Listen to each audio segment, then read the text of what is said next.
The day she first saw him. The air on Virex 9 was thick with red dust and strange smells. The mining ships had just landed that morning, and the whole village watched with quiet fear. Alien children peeked from behind tents and broken walls, whispering about the humans who had come. Alara stood behind a cracked pillar near the market ruins. Her violet skin was smudged with dirt, her silver eyes wide. She was only 14 cycles old, small for her age, and curious, maybe too curious. She had never seen a real human before. The stories said they were violent, loud, and proud. But when he stepped down from the ship ramp, she froze. He didn't look like the others. The human was tall, with messy brown hair and kind eyes that scanned the village, not with judgment, but with something gentler. He wore simple clothes, carried no weapon, and had a scar running across his jaw that made him look both dangerous and tired. His name, the others whispered, was Jace. Ilara's heart beat faster. He walked through the village slowly, not rushing like the rest. While others argued and shouted orders, Jace knelt to help a fallen alien child near the crates. He picked up a dropped piece of fruit and gave it back with a smile. The child didn't even flinch. "He's not like the others," Alara whispered. Every day after that, she followed him, quiet as shadow, small enough to hide between walls and boxes. She watched how he worked, how he laughed with the miners, how he never kicked sand at the villagers like some did. He fixed broken tools, helped carry water, and once he even stopped another human from shouting at an elder. She began drawing his face on pieces of cloth using crushed flower dye. She didn't understand the feeling inside her chest, only that when she saw him it felt like her world was warmer. Then one day the quake came. The ground shook so suddenly the market stalls collapsed. Screams echoed. Alara tried to run, but her leg got caught under a falling crate. Dust choked her, her vision blurred, and then he was there. Strong hands lifted the crate. His voice, low and steady, told her to hold on. He wrapped her foot quickly and carried her to safety. She wanted to speak, but the words stuck in her throat. When she looked into his eyes, she saw worry. Real worry. For her. "You're going to be okay," he said gently. "It's all right, little one." He stayed with her until the medics came. Then, just as quickly, he walked away. That night, Alara stared at the stars above her tent. Her heart ached. No one had ever looked at her like that. Not with pity, not with disgust, but with care. She knew it was foolish. She was young. He was human. They were different species, different lives. But still, something inside her had already decided. She loved him. The next day, she limped up to him near the cargo bay. Her fingers trembled as she held out a shiny blue stone, a crystal that her mother once said brought good luck. "This is for you," she said in a small voice. Jace blinked in surprise, then knelt down with a soft smile. He took the crystal, held it up to the light. "That's very kind of you," he said. "Thank you." Alara hesitated. Then she looked him in the eye and said, "When I'm older, will you wait for me?" There was a long pause. Jace laughed, but not in a cruel way. He looked at her gently, ruffled her hair like a little sister, and said, "Come back when you're older, okay?" Then he stood and walked away. Alara stood frozen for a long time. She looked down at the empty space where he had stood, and she whispered, "I will." From that day on, her world changed. She trained harder, studied more, and listened to stories of humans. She learned about their wars, their kindness, their pain. She wanted to grow, strong, wise, beautiful, not just for herself, but because one day she would stand before him again. And when that day came, he would see her not as a child, but as someone worth loving back. The promise under the stars. The desert nights on Virex 9 were cold and silent. The wind whispered like ghosts, carrying the scent of metal and burning fuel.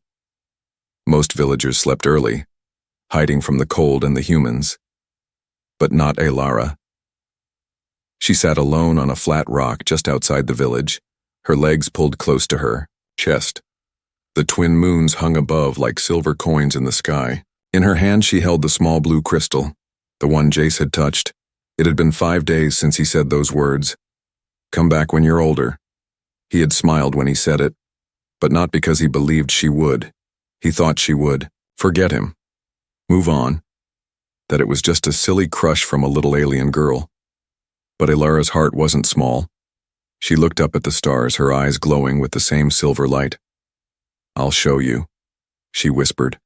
She didn't sleep that night. She walked through the village, barefoot and silent, and stopped at the Temple of Stories. Old Matron Ilshara was there, blind-wise and older than the sand itself. "Young one," the matron said without opening her eyes, "your heart is loud tonight." "I want to learn," Elara said. Ilshara tilted her head. "Many come here. To learn war, language, science. What do you want to learn?" Elara paused. "Everything a human might love." That made the old woman chuckle softly. "You're not the first alien girl to fall for one of them. But I'll be the last," Elara said firmly. Ilshara's smile faded. She took Elara's hands and held them tightly. "The path you're choosing is hard, painful. Humans change. They break. They leave. So do we," Elara replied. The matron nodded slowly. "Then your training begins now." Years passed, like wind over stone. The little girl who once hid behind crates became someone else, taller, faster, sharper. Elara studied human cultures, languages, emotions. She fought with wooden sticks, then steel blades, then with just her hands. She learned to read people's eyes, not just their words. She no longer giggled at silly things. She no longer drew hearts on cloth, but she kept the crystal. She wore it around her neck, always tied to a string of starlace. Her heart stayed soft, even when her muscles grew strong. Others in the village began to respect her, then fear her, but no one understood her. She trained to become more than a warrior. She trained to become someone he couldn't forget. One evening, after a long climb up the singing spires, Elara sat, again under the stars. The air was cold, but she didn't shiver anymore. She took out a small piece of human paper, fragile and yellow, and began writing her promise. "To Jace of Earth, I was young when I met you. You were kind when you didn't have to be. I never forgot. I said I'd return, and I will. When I do, I won't be a girl hiding in the shadows. I'll stand before you, face to face, and you will see me."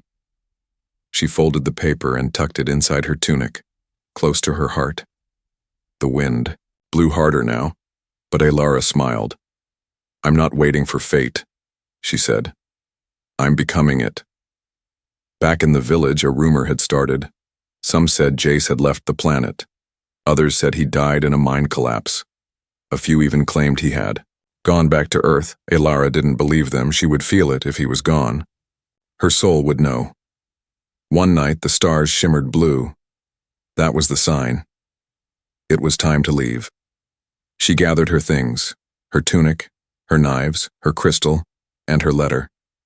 She said goodbye to no one. Just left a symbol at the edge of the village, a flower carved into stone. It was the same flower she used to draw on cloth. Maybe someone would remember, maybe not, but none of that mattered. The galaxy was wide and humans moved fast, so she would move faster. She didn't know if Jace was still on Virex 9. She didn't even know if he remembered her name. But she had promised under the stars. And, one day soon, he would see who she had become. 10 years later, a stranger returned. The mining station on Virex 9 had changed. New fences, new ships, new guards. The old markets were gone, replaced by metal buildings and cold lights. The colors of the village were now hidden under steel and smoke. It didn't smell like home anymore, and yet, he was still there. Jace stood near a shipment crate, now older, rougher, with a gray streak in his hair and a quiet sadness in his eyes. He didn't laugh much these days. He worked. He drank recycled water. He fought off memories, but he didn't remember her. Not yet. Elara stood at the edge of the landing bay, cloaked in dark star leather, her hood pulled low. Her armor was light but strong, marked with silver runes that glowed faintly in the shadows.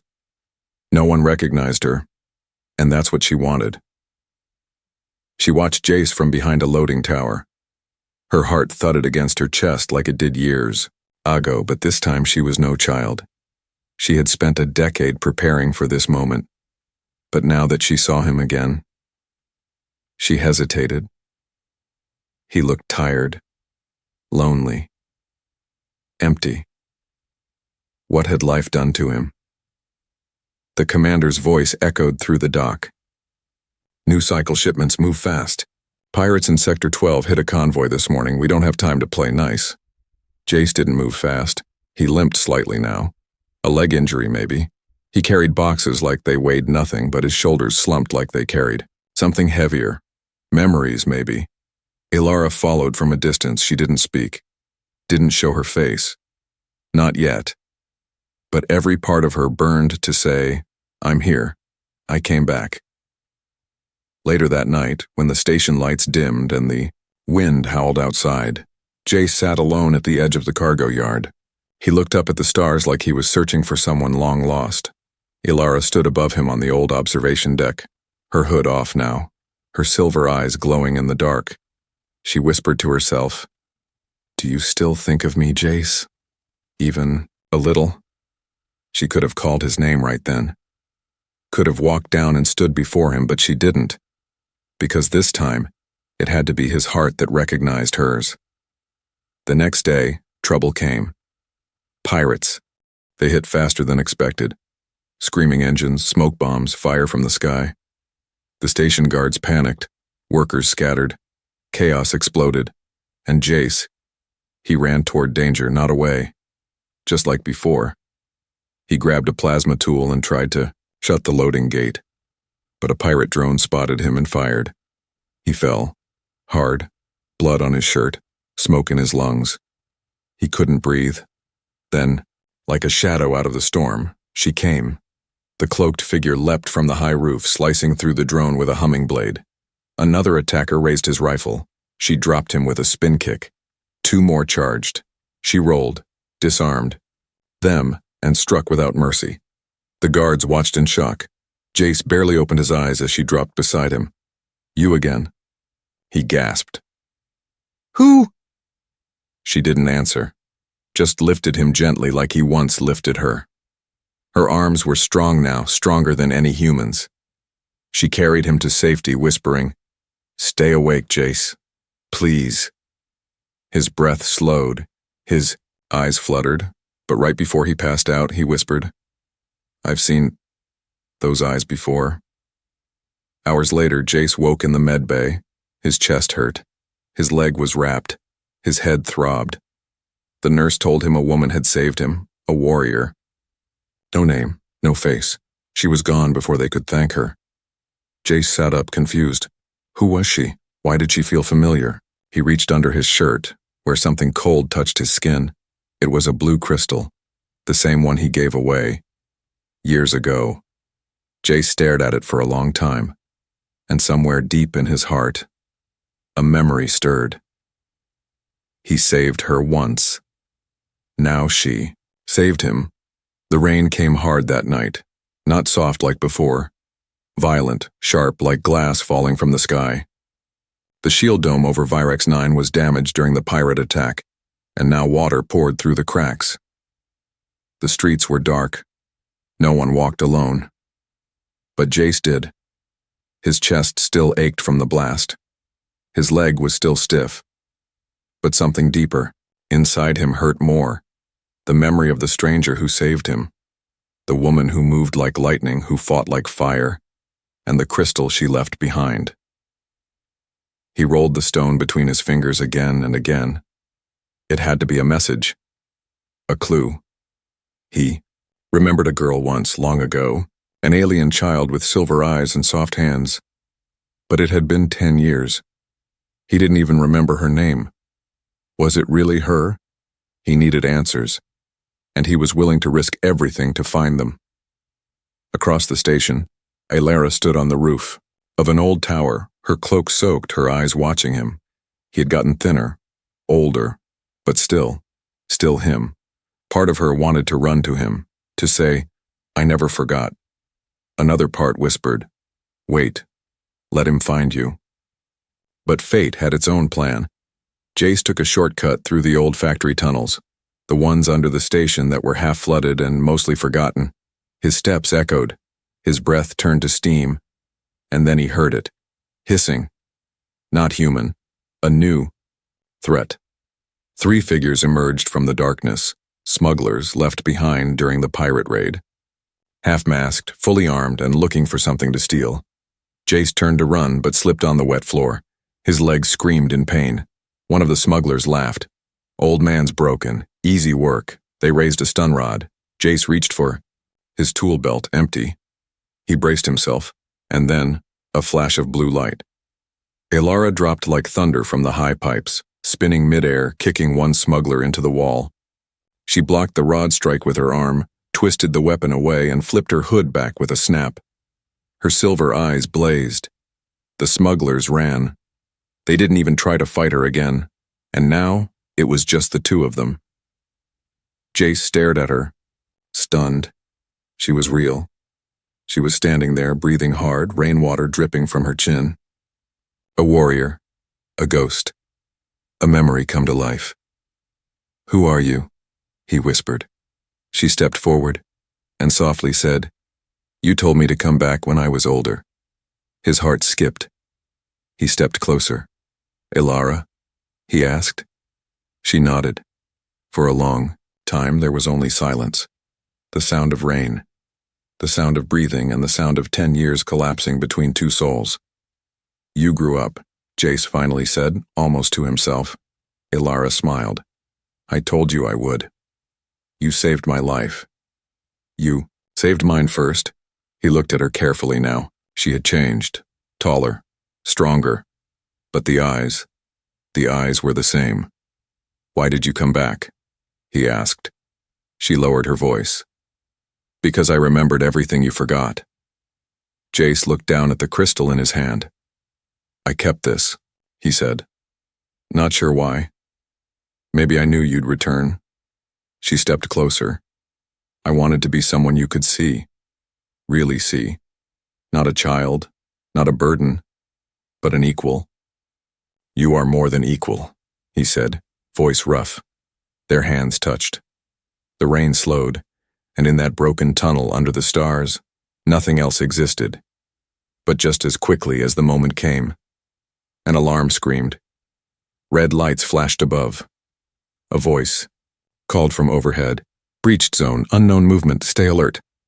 Alara pulled back instantly. Jace grabbed her wrist. "Wait, don't disappear again." "I won't," she promised. "But you're not safe here, not yet." "Then take me with you," he said without thinking. Her eyes widened, but she nodded. "Follow me, Jace." Together they ran through. The shadows, side by side, soaked and silent. For the first time in 10 years, he was chasing her. The truth in her eyes. The old comms tower was silent now. Alara led Jace inside through a hidden passage, down to a small chamber beneath the floor. It had been her shelter for weeks, no one knew about it. Not even the station guards. She lit a soft lantern made from glowing stone. The warmth spread across the room, casting soft golden light on the walls and their tired faces. Jace sat on a crate, wincing as he rubbed his leg. His shirt was still damp from the rain. His eyes kept drifting to Alara, standing across from him, arms crossed, quiet. He had so many questions, but none of them were simple. "So," he began, voice rough, "you really remembered me?" She didn't smile. She just looked at him calmly and said, "Every day." Jace exhaled and leaned forward. "That was 10 years ago. You were just a kid." "I know," Alara said, "but my heart wasn't." That made Jace fall silent. He remembered her now. The quiet girl who gave him a blue crystal, the one he gently turned away. He had thought she would forget, move on. But she didn't. She had changed so much, and yet something in her still felt familiar. She walked over and knelt in front of him. I trained so hard, Jace, learned your language, studied your ways. I fought to be better, not just stronger, but to understand you. Why? He whispered. Ilara looked into his eyes, and he saw it. Not anger, not obsession, just truth. Raw, soft, undeniable truth. Because you showed me kindness when no one else did. When others feared me, you picked me up. That moment changed me. She reached out and placed a hand over his chest. I came back because no one else ever made my heart feel like this. Only you. Jace's throat tightened. He had lived through wars, storms, and spacequakes. He had lost crewmates, lost lovers. He thought he had nothing left to give. But now, sitting in this warm light, with her hand on his chest, he wasn't sure anymore. You're not that little girl anymore, he said finally. Ilara looked down. I know. You're stronger than me now. You were always strong in ways I couldn't be. They were quiet for a long time. And then Jace said something he didn't expect to say. I'm afraid. Of me? She asked. No, of how I feel. She looked up again. Her eyes shimmered, reflecting the glowstone above them. I'm not here to take anything from you, Jace. I just wanted you to see me, truly see me. And now you do. He nodded slowly. I do. Her voice softened. Do you still think it's wrong? That someone like me could care about someone like you? Jace didn't answer with words. Instead, he reached out and touched her face gently, slowly, like he was seeing a sunrise for the first time. I think, he whispered. My heart knew you before my mind did. Ilara's breath caught. She leaned into his hand. For a moment, all the years, all the silence, all the waiting, melted away. Their foreheads touched. They didn't need to say more. But the moment ended when the sound of a distant engine echoed through the tunnel outside. Ilara stood quickly. They're searching for you. We're running out of time. Jace stood too, this time without pain. He looked into her eyes and said, Then I'm staying with you. No more hiding. No more waiting. She paused. Even if we don't belong in each other's world? Jace shook his head. Maybe not, but I'd rather fight for a place with you than live peacefully without you. Outside, the station, hunted shadows. Inside, two souls had just found each other again, and in the truth of her eyes, he no longer felt lost. The storm that nearly took her. The storm didn't come with thunder. It came with silence first. A deep, unnatural silence, as if the sky itself was holding its breath. Then the clouds over Virex 9 cracked open like shattered glass, and chaos poured down. The miners called it a black surge. Once every 10 years, acid rain mixed with magnetic winds hit the surface, tearing down anything not locked to the ground. Last time, 50 workers vanished. This time, it was worse. Inside the command center, alarms screamed.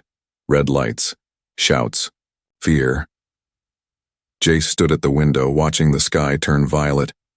His heart was pounding, but not from the storm. Ilara was still outside. He had told her to stay close. She hadn't listened. She had gone out alone to rescue 3 trapped villagers stuck in an underground freight shaft before the storm fully hit. The last message she sent was short. I'll bring them out. Lock the hatch behind me if I don't return in 30 minutes. No matter what. That was 47 minutes ago. Jace slammed his fist against the console. We can't leave her out there. A guard replied. She knew the risk, that shaft's collapsing. If we open the hatch now, we all die. But Jace had stopped following orders years ago. He turned, grabbed his coat, and whispered to himself, I won't lose her. Not again. The wind screamed as he stepped outside. It tore at his jacket, stung his skin. The rain was thick and sizzling, burning tiny holes in metal. But Jace didn't stop. He knew the freight shaft entrance, knew the tunnels below, and he knew If she was still breathing, she'd be fighting to save someone else before herself. Inside the shaft, it was pure darkness. The roof had caved in, blocking escape. Sparks flickered from broken pipes. The walls were shaking. Elara knelt beside a scared child, pressing a cloth against the boy's bleeding leg. Two elders lay nearby, coughing from smoke. She looked up at the blocked exit. No light, no sound, just the storm above, and time running out. She knew she didn't have strength to carry all three. She stared at the boy, then at the others, and quietly whispered, "I'll stay if I have to, but you will live." Then she heard it. Elara. A voice. His voice. Jace crashed through the rubble, coughing, bleeding, covered in mud and acid burn, but alive. He shined a small plasma torch and locked eyes with her. She stared in shock. "You came for me?" He didn't answer. He just smiled and said, "Of course I did. They worked fast, too fast for safety." Jace lifted the boy. Elara helped the elders. Together they dragged, pushed, and climbed. The shaft roared above them as metal groaned and fire sparked from broken circuits. At the last turn, the wall collapsed behind them. Elara shoved Jace forward. A heavy pipe slammed down, crashing onto her shoulder, pinning her. Jace turned and screamed her name. She cried out, but her voice was weak. Her hand reached out, blood dripping from her fingers. "Go," she gasped. "You can still get them out." But he didn't move. Jace dropped the boy, ran back, grabbed the pipe with both hands and yelled through gritted teeth, "I didn't come here to lose you again." He lifted the pipe just enough. She crawled, free, biting back a scream. They fell together to the ground, gasping, holding onto each other like the world was ending, and maybe it was. But they were still breathing. An hour later, inside the med bay, Jace sat beside her bed. Elara's arm was in a sling. Her face was scratched, but her eyes were open and she was smiling. "You broke every rule," she whispered. He took her hand and said, "You broke mine 10 years ago." She laughed, soft, tired, beautiful. Jace brushed a strand of hair from her cheek and said quietly, "Next time, don't run into storms without me." Elara replied, "Only if you promise not to leave me behind again." Outside, the sky was clearing. The stars were coming back. Inside, so was something else. And this time, he didn't let her go. The sun rose over Virex 9 like a soft fire in the sky. The storm was gone. The clouds had cleared. But something else had changed, too. Jace was no longer alone. The days after the Black Surge were busy. People repaired roofs, cleaned debris, and counted the ones they had saved. Everyone whispered about the mysterious alien warrior who carried elders through fire and shielded children with her own body. But no one saw her now, because she was resting, in a quiet room at the edge of the station, away from noise, away from eyes. Only he was allowed inside. Jace entered the room slowly. He carried a small bowl of warm soup and a piece of sweetbread. He found her sitting near the window, watching the sky with her knees pulled to her chest. Her arm was healing. The bruises were fading, but her eyes, they were distant. "You're not eating," Jace said softly. "I'm thinking," Elara replied without looking at him. "About what?" She finally turned. "About leaving." The words hit him like a cold wind. He walked over, set the tray down, and sat beside her. "Why?" he asked. Elara shrugged. "Because you said, 'Come back when you're older.' I did. I showed you my heart. You saw me. That's all I wanted." "That's not all I want," he said. Her eyes lifted slightly. He continued, "I want you to stay." Elara laughed once, quiet and bitter. "You're human, Jace. I'm not. You'll grow old faster than me. You'll forget me. Or worse. People will talk, judge you, fear what they don't understand." Jace leaned forward, gently placed her hand in his. "I've seen more war, hate, and loss than most. People feared me, too. Once. But you remind me who I used to be. You make me want to fight again, not just survive." Elara didn't speak, so Jace reached into his coat pocket and pulled something out. a piece of folded worn paper. He handed it to her. She opened it slowly. It was her letter, the one she wrote under the stars 10 years ago. When I return, I won't be a child. I'll stand before you, and you will see me.